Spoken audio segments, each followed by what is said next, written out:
Back then, I was really confused and unsure about what was happening. It happened almost 10 years ago when I was in my 30s and had recently married my husband. Even before we got married, he was always busy with work, so I thought life with him would be tough. But he was hardly ever home, and I felt really lonely. At first, I tried to let him relax when he did come home, but I started feeling more and more frustrated. I got upset every time I saw him. My husband tried to make me feel better, but if he saw I was still unhappy, he just ignored me. I really wanted him to pay attention to me, even though he was busy with work because we were married.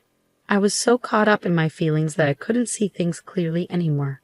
Whenever we argued, he would promise things like, "I'll settle down soon, and then we can go to that island you love." But he never did. "I guess work is more important to you than I am," I would say. "If that's the case, you don't have to force yourself to come home. Seeing you so busy just makes me sad."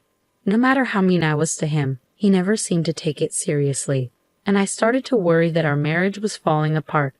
Soon after, my husband could sense that I wasn't angry with him anymore and didn't seem to care about him. I didn't suspect anything at first because he often went on business trips for work. But one day, I found a receipt and a hotel membership card in his suit pocket when he returned from a trip. The receipt showed that he had stayed at a hotel near our home on a day when he was supposed to be out of town for work, and he had earned points for more than one night. My husband was successful in his job and got along well with women at work. I started to think he might be seeing someone else. Why should I be unhappy while he's enjoying himself with someone else? I thought, so I started going out at night and making plans on weekends, despite knowing about his affair. It was fun at first, but eventually it became exhausting. I was tired of pretending to be happy and not being able to enjoy myself genuinely. Maybe it was time for both of us to move on. We were avoiding each other, not acting like a married couple anymore. It might be better if my husband was happier with someone else. I guess it's time for me to start a new chapter in my life. But it's hard because this is the man I used to love until I realized I didn't want to be with him anymore. It was a tough decision, but I finally gathered the courage to ask for a divorce. I wondered if there was any other option, but it seemed like my husband had already moved on. After thinking for days, I decided to text my husband. "Can you come home early today? We need to talk." I texted him on his phone, and he replied quickly, saying he'd try to come home soon. I couldn't help but think that maybe he didn't want a divorce, even though I was sure about my decision. But it turned out my husband also wanted a divorce. Just the thought of it made my heart race, and I struggled to breathe, feeling like my world was falling apart. It was clear his heart was no longer with me. It belonged to someone else. I told myself not to cry anymore. I decided to end things with a smile, at least. So I made up my mind and waited for him to come home. When he finally arrived around 9 p.m., I noticed he had lost weight unexpectedly. His eyes still looked kind, and his voice was gentle, but there was a huge gap between us that felt impossible to bridge. My husband, who wasn't usually talkative, mostly kept his head down and stayed quiet while I talked. I wanted to end our conversation respectfully, even though I felt like he was making fun of me. We were married, even if it was for a short time, and we were about to get divorced. So why couldn't he tell me how he truly felt? I got angrier and started arguing with him, but he stayed quiet and listened to me. I wanted him to speak up, so I told him I knew about his new girlfriend, even though he probably thought I was clueless. If he knew I was onto him, he'd probably get defensive and make excuses. When I said this, my husband looked surprised at first. Then he chuckled and asked, "Really? You knew?" I couldn't help but laugh at his playful tone, and it made him laugh too. It was the first time in a while that we laughed together, even though the topic was serious. It felt great to share a laugh with my husband again, like we used to. After that, we were able to talk more openly, which felt strange but good. Maybe it was because he realized I knew about the affair. He seemed more alive, and he suggested we stop fighting. "I don't want to leave you because I don't like you," he said. My husband agreed to my suggestion, and we decided to tidy up our room and sort out our things so we could leave whenever we wanted. These were all special memories, but I wanted to keep them hidden for a while. My husband usually held onto things for a long time, but today he didn't hesitate to let them go. "Take whatever you want, it's all my fault, so this is my way of making up for it," he said. As we cleaned up and only had each other's belongings left, I saw tears in my husband's eyes. Did he feel sad as we tidied up? It seemed so, and I felt the same way. You still have time to think about it, right? Let's take it one step at a time, I suggested. After finishing the cleanup, I took a break for the rest of the day and had a bath to relax. Even though I could ask for compensation from my unfaithful husband, it was clear our relationship was over. Plus, I didn't want to ruin my memories of him any further. As I got ready for bed after my bath, my husband came into the bedroom. He climbed into bed and gently pulled me into his arms. "Hey, this is strange and I feel sorry for your girlfriend," I said. My husband whispered, "Just one more time, I want to be with you." I felt tense. He hugged me, trembling. "Are you crying?" I asked, but he didn't answer. I noticed he felt lighter and thinner as I touched his back. "Are you okay? You seem to have lost weight," I said. His shaking stopped. "I've been trying to lose weight," he said, pulling away. "Okay, is there anything else? Are you sure you're okay?" It had been a while since I'd touched him, and I was surprised by how different he looked. My husband used to be muscular, but now he was slimmer. He said, "She likes me like this." I felt sad again. If he's doing it for her, why doesn't he just forget about me? I thought. I said something sarcastic that I regretted. "You're still the same. I like that about you. I hope you have a happy life from tomorrow. I'll pray for you wherever you are," my husband said, then started snoring. He always did things in his own way. "I hope so too," I whispered to him. I overslept the next day because I stayed up late cleaning the room. When I woke up, my husband was gone from bed. I found an envelope on the table in the living room. Inside were documents related to our shared property and a bank book with a lot of money in my name. There were also divorce papers. My husband's part was already filled out, so all I had to do was sign mine. Panicked, I tried calling him, but his phone was disconnected. I asked his family and friends about him, but nobody knew where he was. I even contacted his company and found out he had quit a few months ago, which surprised me considering how dedicated he was to his work. It's puzzling why my husband went to such lengths instead of simply leaving if he found someone else. And why is everyone keeping quiet? I'm growing suspicious of people, and not being able to contact my husband is taking a toll on my mental health. My husband had arranged compensation for me, and now that I'm free, I decided to spend some time in a place I love. We reached a remote island, which took nearly a day to get to from the mainland. It was sparsely populated, with about 3,000 residents. I had been there once with my husband and fell in love with its natural beauty and slow pace. He had promised we'd return once he finished his work. I miss him, but maybe what I need now is the peace and quiet of this place.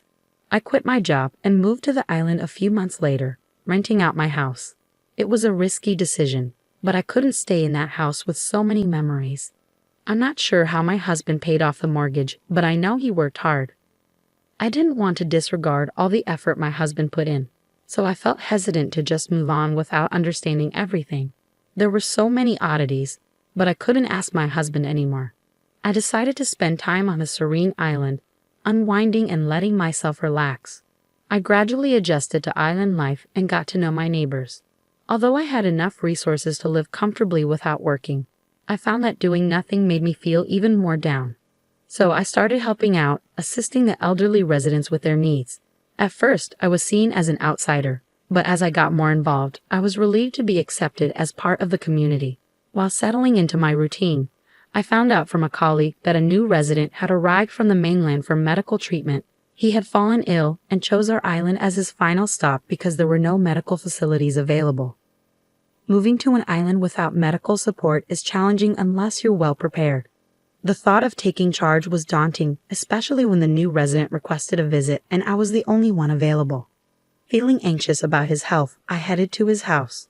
It sat atop a hill with a stunning ocean view. Though renovated, it was basic, barely shielding from the elements. I questioned if this was the best place for him to spend his last days. Nervously, I rang the doorbell. "Come in," a weak voice called out. I entered, finding him by the window. Sunbeams dancing around him. His face was obscured by the backlight, making it hard to see. "Nice to meet you," I began, but as he turned towards me, I froze. It was my husband, or rather, my ex-husband. We were both stunned into silence, just staring at each other. Finally, he spoke, a mischievous smile on his face. "You found me," he said. I was so confused by his presence, given what I'd heard at work, that I could barely form words. My husband took my hand and guided me to sit beside him, holding it until I calmed down. I couldn't find the words to say, and as I sat there was a knock at the door. Wiping my tears, I opened it to find an elderly man standing there. He seemed taken aback by my tear-streaked face, but entered and sat beside my husband. "How are you today?" he asked softly. My husband replied that everything was fine and started chatting with him. The elderly man was likely the island's only doctor. I recalled my colleagues mentioning that there were no hospital facilities on the island, making the clinic nurse and doctor crucial. It seemed my husband had come to spend his final days here. Though it was his choice, I listened closely to their conversation, wondering if there was anything I could do to help. After about 10 minutes, the doctor left. I couldn't resist and followed him out. My flustered appearance seemed to surprise him again, but when I explained our relationship, he seemed to understand. I pressed the doctor for details about my husband's condition and treatment options, but he refused, saying I can't disclose that without his permission. Perhaps out of sympathy, he added, he won't be able to walk on his own soon. It would be a shame for him to be alone in his final days, so please be there for him. I was stunned. Returning to the house with a heavy heart, I found my husband waiting for me. He seemed to have expected my conversation with the doctor and greeted me with a smile. "You're back." Unable to bear being apart from him, I asked to spend the night. My husband's house was bare, with just a few belongings and futons. It was the first time we slept together since discussing divorce. As we lay under the covers, we shared how we ended up here. Although I wanted to ask about his illness, I decided it wasn't the right time for difficult discussions. So we reminisced instead. My emotions about his relationship with her also played a role in my decision. I couldn't help but wonder if he had brought her to the island before I asked to stay. But he just laughed it off and avoided the question. His silence hinted at a somber truth. I didn't want to upset him further by pressing for answers. The next day, I informed my employer about the situation and decided to take some time off. I wanted to cherish whatever time my husband had left. I pushed him around the island in a wheelchair since he couldn't walk far. There were places I remembered from my previous visit, places and sights I wanted him to see. Being together like that felt satisfying for the first time. I wish we had been open with each other during our marriage, even after our divorce. I found that my feelings for him had grown stronger, but it was too late to act on them. Telling him would only confuse him. So I decided to stay by his side like a friend. Though there were some good moments, his illness was gradually wearing him down. His strength dwindled to the point where he couldn't go out or even take short walks. Simple tasks became a challenge, and he started dozing off more frequently. The doctor visited daily, providing some relief from his pain. It was hard to accept that he would leave me so soon. I cared for him tirelessly, never leaving his side so he wouldn't be alone when he woke up, which could happen at any moment. Sometimes he'd wake up and share the dream he just had, or he'd recount old memories as if they were recent. I treasured each moment, even though it deepened my sadness. As time passed, my husband stopped waking up as often. Even when he wasn't talking, I stayed close, reading his favorite books and describing the world around us so he could still feel connected.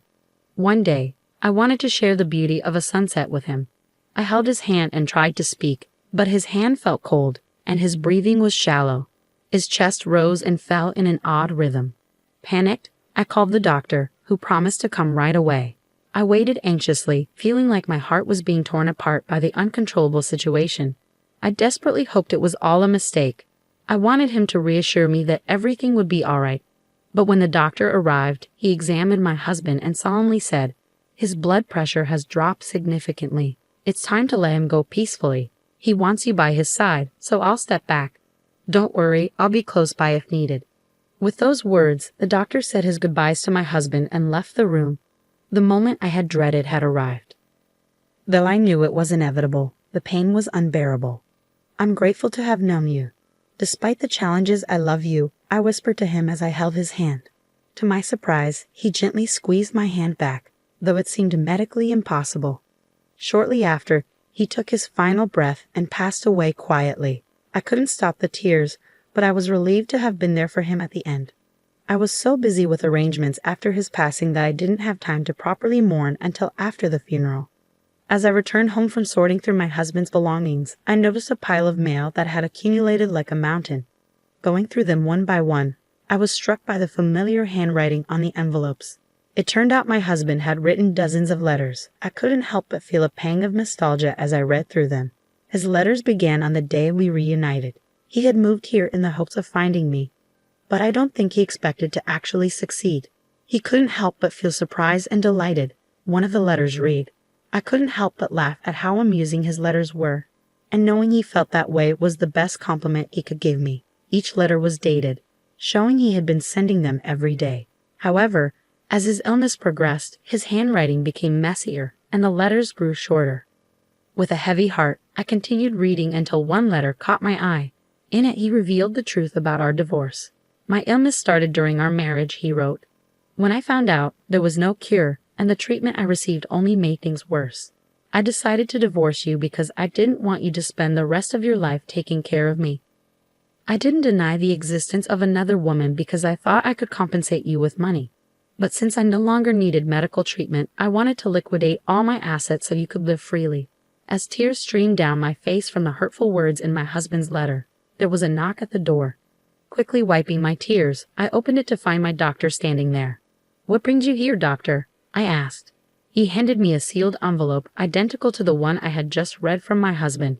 He explained that my husband had asked him to deliver it to me. He had written a few days' worth of letters before falling into a coma, entrusting them to me to be posted each day. I couldn't refuse the request, and this was the last letter. The doctor explained that my husband wanted me to receive it when I returned home. So this was my husband's final message. I thanked the doctor and read the letter in solitude.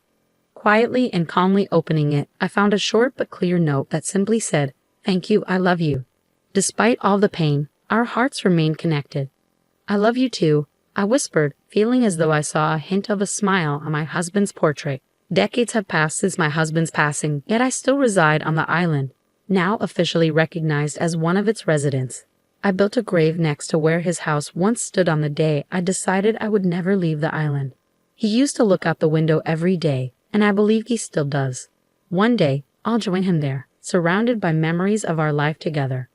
Thank you for being with me until the end. Farewell for now.